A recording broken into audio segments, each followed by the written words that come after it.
Quand un candidat se lance dans une campagne électorale, une des premières choses qu'il dit souvent est « Je ne peux pas être acheté, je suis là pour vous représenter, vous ». En effet. Si je comprends bien, cette promesse ne tient pas longtemps. Non.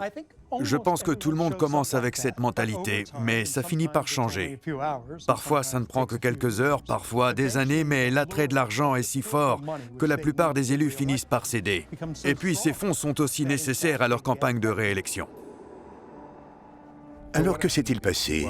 Vous étiez clairement très doué. C'était devenu toute ma vie.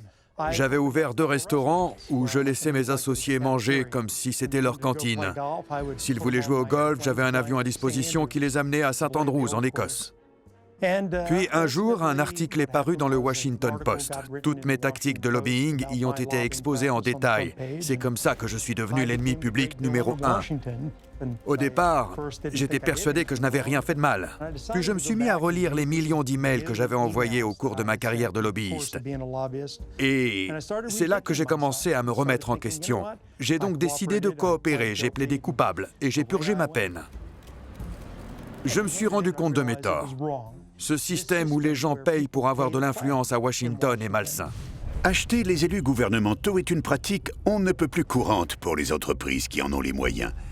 Il est estimé que plus de 9 milliards de dollars sont dépensés chaque année pour influencer les décisions des élus. Entre la Chambre des représentants et le Sénat, on compte environ 535 élus. Combien d'entre eux ne sont pas corrompus? Si on compte uniquement ceux qui n'ont jamais reçu de pot de vin, je dirais peut-être une douzaine. Une douzaine? Ce n'est qu'une estimation. Malheureusement, c'est une pratique très courante et il se justifie en disant que c'est comme ça que le système fonctionne. Ce n'est pas très démocratique. Non. Et ce n'est pas du tout ce que les fondateurs de ce pays avaient en tête.